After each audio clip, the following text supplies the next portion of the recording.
Bonjour à tous et bienvenue dans ce nouvel épisode de Champagne.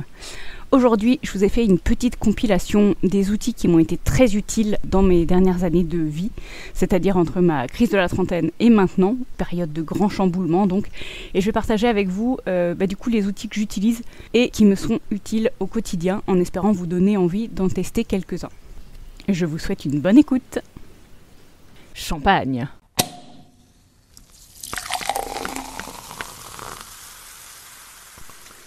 J'ai noté 7 outils ou techniques différents que j'aimerais vous partager dans ce podcast. Je ne vais pas pouvoir rentrer dans les détails de tous, évidemment, pendant cet épisode, mais je vais essayer de faire au mieux. Le premier outil qui vraiment a changé ma vie, c'est le bullet journal. Je ne sais pas si vous connaissez, et je pense que vous en avez forcément une mauvaise image. En tout cas, une image qui ne reflète pas la réalité. Tout simplement parce que sur les réseaux, on entend souvent parler des bullet journal pour, en général, des jeunes filles artistes qui ont envie de faire des jolis dessins, qui se l'autorisent dans un petit carnet. Il se trouve que le bullet journal permet de faire ça, et c'est top. Mais moi, en tant que grande artiste incapable de me servir de mes mains, ce n'est absolument pas comme ça que je l'utilise. Et j'ai eu la chance de voir une vidéo il y a quelques années, ça devait être en 2016, 2017 peut-être. J'essaierai de vous la retrouver, je vous la mettrai dans les liens en bas. De Solange te parle, qui présentait son bullet journal moche, uniquement avec l'objectif premier du bullet journal. C'est-à-dire se vider la tête de toutes les tâches qu'on sait qu'on doit faire pour les écrire sur un papier et les suivre au quotidien. L'idée, c'est plus de se faire un mémo de quelles sont les actions à faire, quand est-ce qu'on veut les faire, ce dont on a besoin pour les faire, et d'essayer de planifier une date pour les réaliser. L'idée, c'est juste de se vider la tête et de ne plus avoir ces idées qui tournent en boucle et de pouvoir les écrire sur un carnet. Et tous les jours, on prend 5-10 minutes pour revoir les actions qu'on voulait faire, cocher celles qu'on a faites, reporter au lendemain ou à une autre date celles qu'on n'a pas faites, et on continue comme ça. Et ça, pour moi, ça a été hyper important parce que j'ai toujours eu du mal, en tant que procrastinatrice de l'extrême, à planifier mes journées, à savoir ce que je voulais faire quand. J'ai vraiment du mal à tenir un planning. En tout cas, d'un point de vue perso, d'un point de vue pro, c'est beaucoup plus simple pour moi. D'ailleurs, ça serait intéressant que je creuse le sujet, mais en tout cas, d'un point de vue perso, j'ai vraiment du mal à cadrer les actions que je dois faire, notamment parce que j'ai l'impression que j'en ai un millier et que jamais j'arriverai à toutes les faire. Et le fait de les écrire noir sur blanc sur un papier, on se rend compte qu'à tout casser, s'il y a 20 actions, enfin voilà quoi. Et ça peut être tout et n'importe quoi, ça peut être vos actions pro, si vous voulez faire ça au niveau pro, ça peut être vos entraînements à la salle de sport, vos soirées avec machin et bidule, les courses que vous devez faire, pas oublier de réserver l'hôtel pour partir en vacances, etc., etc. Et ensuite, après, on peut faire un travail autour de ça, en se mettant des objectifs plus long terme, etc., etc. Mais c'est pas le but. C'est vraiment de se vider la tête et d'essayer de diminuer le brouhaha mental. Et j'avoue que ça fonctionne hyper bien. Ça a été vraiment salvateur pour moi. Donc je ne peux que vous encourager à tester ça. Le deuxième outil dont je voulais parler, c'est plus une méthode qu'un outil, c'est la connaissance de soi. C'est-à-dire que j'ai vraiment eu besoin à un moment de faire le point pour voir qui j'étais vraiment en termes d'identité, en termes de différenciant par rapport au reste du monde. Et ça a été hyper important pour moi parce que je me suis vraiment rendu compte que j'avais un mode de fonctionnement différent de la majorité des gens. Et cette découverte-là, je l'ai fait grâce au MBTI. Je ne sais pas si vous connaissez, il y a des tests en ligne qui permettent d'obtenir un type en 4 lettres, par exemple INTJ, ESFP, etc. C'est un outil que je trouve hyper puissant et malheureusement les tests en ligne ont leurs limites. Et c'est aussi pour ça que je me suis formée à accompagner des gens sur le sujet. Pour moi, ça a été vraiment un outil incroyable dans le sens où il m'a permis de m'autoriser à être moi-même en fait. Jusque-là, j'osais pas trop. J'avais un petit côté original, mais je l'assumais pas complètement. Et maintenant, j'ai plus aucun problème d'acceptation de mon type MBTI puisque je sais comment je fonctionne, je sais quelles sont mes préférences et ça m'aide vachement quand je dois faire des choix à me réaligner à qui je suis vraiment. Le troisième type d'outil qui m'a vraiment aidé, j'ai mis les deux dans le même paquet, ce sont les podcasts et les newsletters. J'ai découvert le podcast assez tôt, je pense, probablement 2018. Et ces podcasts m'ont vraiment aidé en termes de découverte. Ça m'a permis de côtoyer des univers que je côtoyais pas du tout, notamment le développement personnel, qui n'était pas du tout ma tasse de thé jusque-là. Alors il y a du bon et du moins bon évidemment, mais une fois qu'on a trouvé ces podcasts fétiches, les personnes qui ont un point de vue soit assez similaire au nôtre ou soit au contraire assez opposé au nôtre, je trouve toujours ça hyper intéressant de confronter son point de vue et sa compréhension du monde à celle d'autres personnes. Et c'est vrai que le podcast, comme c'est un format plutôt long, ça permet un peu aux gens d'entrer dans le détail et de pouvoir aller gratter un peu plus loin que la surface.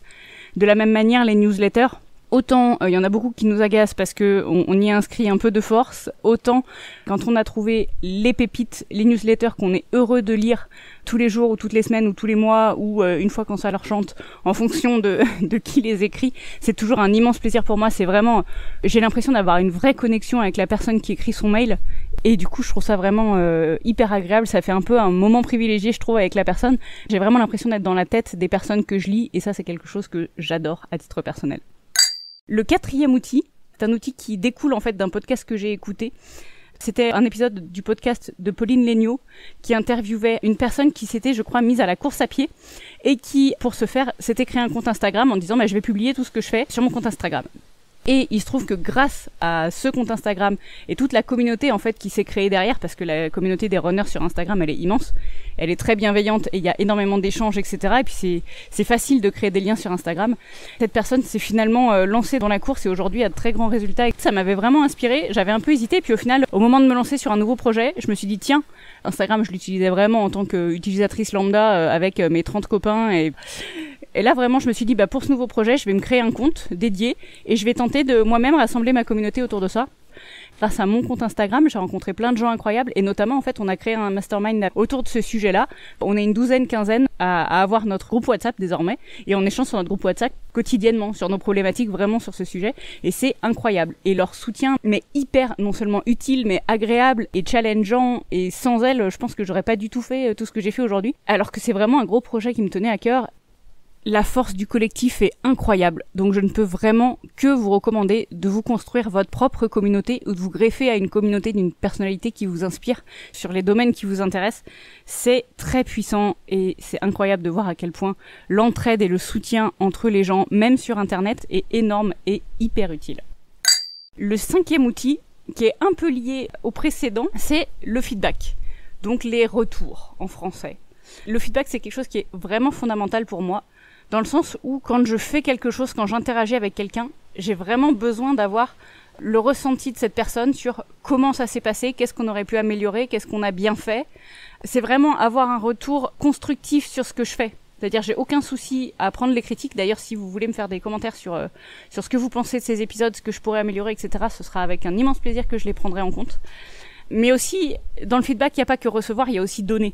Moi, c'est quelque chose que j'adore faire. Je pense que c'est une de mes passions dans la vie, c'est d'écouter les projets des gens et donner des idées, challenger certains points. Si jamais vous avez des projets que vous voulez challenger, surtout n'hésitez pas, contactez-moi. Et ce sera avec grand plaisir que je prendrai un peu de mon temps pour discuter de ça avec vous. C'est vraiment un sujet que j'adore. Pour le 6e point de ce podcast, j'ai rassemblé quelques hacks que j'utilise, alors qui vont pas être très longs à décrire, mais qui ont vraiment changé les choses pour moi. Et vous allez voir, c'est des trucs vraiment tout simples, et pourtant, l'impact a été énorme. Le premier que j'ai mis en place dans ma vie, c'était, je me souviens, en terminale. Et en terminale, j'étais une ado comme toutes les autres. Le matin, je détestais me lever. Donc, quand mon réveil sonnait, j'appuyais sur le bouton snooze, je faisais demi-tour dans mon lit, et je me rendormais 2 minutes, jusqu'à ce que mon réveil ressonne. Je rappuyais sur snooze, je redormais encore 2 minutes. Puis mon réveil sonne, je rappuie sur snooze, jusqu'à ce que ma mère vienne me réveiller gentiment pour me dire « Bon là, ça fait un moment que t'aurais dû être levée, qu'est-ce qui se passe ?» Ça, c'était vraiment mon quotidien. Et ça me prenait une énergie énorme. Déjà, dès le matin, j'étais épuisée. Et puis un jour, je me suis lancé un défi, je me suis dit « Tiens, je vais me lancer le défi de ne pas appuyer sur snooze et de me lever immédiatement quand le réveil sonne. » Et aussi fou que ça puisse paraître, ça a changé ma vie, mais genre vraiment. Le réveil sonne, je réfléchis pas, je me lève et je commence ma journée. Déjà, en termes de douleur, la douleur ne vient qu'une fois, parce qu'à chaque fois que le réveil sonne, quand on appuie sur snooze, la douleur est là, et plus on snooze, et plus la douleur est grande de devoir sortir du lit. Alors que là, c'est un peu comme un pansement, quoi. On l'arrache une bonne fois pour toutes, et ça fait mal une fois, et c'est bon. Et le fait de ne pas essayer de me rendormir, de me conforter sous ma couette, ça m'a donné une énergie le matin, qui est une énergie folle. Je n'aurais jamais pensé avoir autant d'énergie le matin. Je ne peux que vous encourager à essayer cette méthode. Pareil, ne mettez pas la radio le matin. Vous vous dites oui, c'est pour émerger, machin, tout ça. Non, au contraire, vous souffrez jusqu'au moment où vous vous levez pour de bon. La méthode, elle est très simple. On met le réveil, dès qu'il sonne, on l'éteint, on se lève. Il n'y a pas de deuxième chance. Le deuxième hack que j'utilise et qui est incroyable, c'est le zéro inbox. Donc ça, c'est pareil, vous pourrez regarder sur internet pour avoir plus de détails. Il y a beaucoup de gens qui expliquent la technique. J'ai aujourd'hui un compte Gmail J'ai des filtres en entrée qui me permettent de filtrer notamment les newsletters, tous les mails, les pubs, les machins, les trucs. Au final, j'ai plus que les mails importants et intéressants dans mon inbox. La seule raison pour laquelle on laisse des mails en non-lus, c'est soit parce qu'il faut qu'on y réponde, soit parce qu'on a une autre action à faire derrière. Par exemple, si votre mari vous envoie un mail pour vous dire d'aller chercher du pain, vous le laissez en non-lu pour ne pas oublier d'aller chercher du pain. La méthode pour moi elle est assez simple en fait. Je couple ça avec le bullet journal, ce qui fait que non seulement le bullet journal me permet de vider ma tête, mais il me permet aussi de vider mon inbox de mail. Et ça, c'est incroyable. C'est le même principe que le bullet journal, l'idée c'est de se vider la tête. Et donc le inbox 0, c'est soit ton action, quand tu reçois le mail, tu peux la faire immédiatement, ça te prend 2 minutes, et dans ce cas-là, tu le fais. Si c'est pas le cas, tu notes l'action que tu dois faire dans ton bullet journal, et tu la traiteras avec le reste de tes actions. Le matin, quand tu te lèves, quand tu décides de faire ton bullet journal, et pas au milieu de la journée quand tu reçois ton mail alors que t'as absolument pas la tête à ça. Le troisième hack, qui a été aussi hyper important pour moi, c'est le jour où j'ai décidé de supprimer toutes les notifications sur mon ordinateur et sur mon téléphone. Mais quand je dis toutes les notifications, c'est toutes les notifications. Je suis pas une grande fan de téléphone, donc il se trouve qu'il y a assez peu de gens qui m'appellent et que je préfère tous les autres moyens de communication qu'un coup de fil. Donc je laisse quand même les appels activés, au cas où ce soit des trucs urgents, ou un livreur chronopost par exemple, et les SMS, puisque ma mère et mon conjoint sont les deux personnes qui m'envoient des SMS quasiment uniquement. Donc ça me va bien de laisser l'alerte SMS, mais pour tout le reste, j'ai 0 alerte. C'est-à-dire que mes notifications WhatsApp, je ne les vois pas tant que je n'ouvre pas l'application WhatsApp. Donc quand j'ai décidé de voir quelles étaient les notifications WhatsApp, ça m'arrive assez souvent de checker WhatsApp dans la journée, probablement une dizaine de fois, mais c'est une décision consciente. C'est pas pendant que je suis en train de faire une action qui me demande de la concentration, plouf, une notif qui du coup me déconcentre. C'est pareil au travail. J'ai désactivé les notifications des mails. Je sais pas si vous utilisez Outlook dans votre entreprise, mais il y a une petite pop-up qui s'ouvre en bas à droite à chaque fois qu'on reçoit un mail. Je ne sais pas comment sont organisées vos journées, mais moi je pense que je reçois une 25aine de mails à la minute environ, et donc avoir ce pop-up qui pop en permanence, ça me déconcentre vraiment. De la même manière, sur le chat interne de l'entreprise, j'ai plus de notifications, sauf quand c'est mon chef qui me parle. Et ça a vraiment changé ma vie. Encore une fois, je reprends la main sur ce que je fais de mon temps. J'ai décidé que pendant une demi-heure, je bossais sur tel sujet, je suis concentrée, je fais mon truc, etc. Il n'y a rien qui peut me déranger. Et quand j'ai fini ma tâche d'une demi-heure, je prends 5 minutes pour aller lire mes mails, pour aller aux toilettes, pour boire un verre, pour regarder mes notifications WhatsApp, Instagram, etc. Et puis ensuite, ma vie reprend son cours. Je reprends une autre action que j'ai décidé consciemment de faire. Quand on reçoit une notif, je sais pas vous, et j'imagine qu'on est tous pareils, je reçois un message, j'ai qu'une seule envie, c'est de le lire. Donc dès que mon cerveau a vu qu'il y avait une notification, je ne peux plus me reconcentrer sur la tâche avant de voir quel est ce message. Surtout si c'est ma cousine au 3e degré qui envoie un « bonne année tout le monde !» qui n'avait aucune notion d'urgence. Et enfin, le 7e point que je voulais partager ici, il est un peu différent des autres dans le sens où il n'est pas gratuit. Tous les premiers que je vous ai indiqués sont gratuits, au matériel près. Mais là, je parle des formations en ligne ou des formations en présentiel, en tout cas de toutes les formations que j'ai faites. C'est quelque chose auquel, quand j'ai commencé à vouloir lancer des projets, je me suis beaucoup basée sur Internet pour voir ce qui existait. Et c'est vrai que tous les coachs, les formateurs, les machins, ils font de la pub, des bidules, on n'y croit pas, on se dit que ça sert à rien et que c'est vraiment des mecs qui sont là uniquement pour se faire du pognon. Et en fait, spoiler alerte, non. Alors, pas tous, évidemment, il y a des charlatans dans le lot. Je vais vous prendre un petit exemple. La première formation que j'ai achetée en ligne, c'était quelqu'un que je suivais sur YouTube depuis déjà 1 an. Je savais que son travail était vraiment de qualité, que ça me parlait beaucoup, que j'allais pouvoir apprendre plein de choses et surtout me débloquer dans mes projets. Et donc, j'ai décidé d'acheter sa formation qui était affichée à 1500 et après un call de closing, je l'ai eu à un peu moins de 1000 euros. Pour moi, 1000 euros, c'était une somme, quoi. Je me suis dit, waouh, j'investis 1000 euros dans cette formation. Et j'espère que ça me permettra de lancer derrière mon projet qui va me rapporter de l'argent. Spoiler alerte, j'ai déjà largement remboursé la formation, en plus d'avoir appris 1 million de trucs sur le sujet en question, mais aussi sur moi, sur l'organisation de ces projets, etc., qui n'était pas du tout le sujet de la formation à la base. Mais je regrette absolument pas une seule seconde d'avoir acheté cette formation, au contraire. Et je dis ça, j'ai acheté la sienne parce que c'était lui que je suivais et que c'était avec cette personne que je me sentais en confiance. J'aurais pu en acheter d'autres. Depuis, j'en ai trouvé certaines sur le même sujet qui étaient probablement meilleures, mais que je connaissais pas à l'époque. Donc, j'ai acheté celle qui était la meilleure au moment où j'ai voulu acheter. Et ça, c'est une formation qui coûte cher. Donc, quand tu l'as fait, tu t'investis, t'as vraiment envie d'en retirer quelque chose. Il m'est arrivé certaines fois d'acheter des formations à 37 €. Ça fait 1 an et je l'ai toujours pas ouverte. C'est bien de se dire les formations, ça forme. Mais une formation à 37 € sur un sujet qui n'était pas crucial pour moi, j'aurais vraiment pu m'abstenir de faire cet achat. Alors que si j'avais un problème en particulier, que j'avais cherché sur internet des formations qui pouvaient répondre aux besoins, que j'avais pris quelques mois pour regarder le contenu des différentes personnes, voir celles qui me parlent le plus, parce qu'évidemment la manière dont sont faites les formations, on a tous nos préférences. Il y en a qui préfèrent des personnes hyper carrées, qui sont efficaces, qui vont direct au but, d'autres qui préfèrent des contenus plus englobants, plus encourageants, peut-être moins focus, mais qui vont quand même expliquer les choses d'une autre manière et qui peuvent parler plus à d'autres personnes. Il faut le temps vraiment de choisir le formateur et pas à la légère, vérifier bien le contenu. Pour 30 €, on peut pas avoir une formation d'extrême qualité. Ou alors c'est un produit d'appel pour d'autres formations de ce formateur, et dans ce cas-là, c'est tout à fait légitime. Et on peut se faire une première idée de ce que vaut un formateur en achetant chez lui une petite formation, pour voir si ça nous satisfait ou pas. Ces formations en ligne, c'est vraiment quelque chose qui permet d'apprendre incroyablement vite, et autant je suis convaincue que sur Internet on trouve tout, mais on trouve vraiment tout, en termes de formation, en termes de contenu, autant la formation, ça permet quand même de gagner du temps, dans le sens où on n'a pas à parcourir tout Internet 3 fois, ce qui peut facilement prendre une année quand c'est un sujet un peu velu, et on a juste à suivre ce qu'une personne nous propose, qu'elle a réfléchi, elle a sélectionné les sujets qui lui paraissaient importants, la méthode qui lui paraissait la plus efficace, et suivre la formation proposée par quelqu'un est, à mon sens, hyper utile. De la même manière, il y a aussi des formations en présentiel qu'on peut faire. Il y a certaines formations en présentiel que j'ai faites qui étaient vraiment très bien et qui m'ont beaucoup apporté. Par contre, elles étaient beaucoup plus chères que ma fameuse formation à 1 000 € et sur le long terme, elles vont m'apporter beaucoup moins, je pense. Synthèse.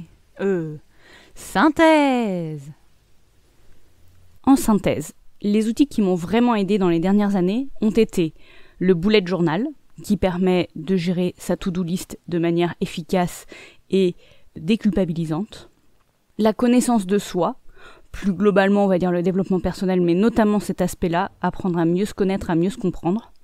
Ensuite, les newsletters et les podcasts qui permettent de découvrir des univers qu'on ne connaît pas du tout et nous donner de la curiosité pour de nouveaux sujets.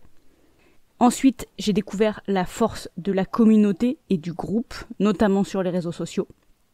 Le feedback, qui est un outil double, qui permet de donner du feedback et donc d'améliorer notre compréhension des sujets et aussi de recevoir le feedback, c'est-à-dire d'améliorer les choses que l'on produit.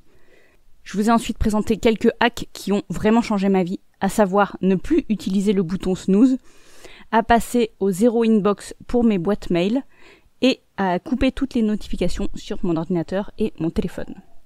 Et enfin, je suis intimement convaincue que les formations payantes, notamment sur Internet, ont vraiment de la valeur et j'ai tenté de vous expliquer pourquoi. J'espère vous avoir convaincu avec ces quelques outils et je vous dis à très bientôt.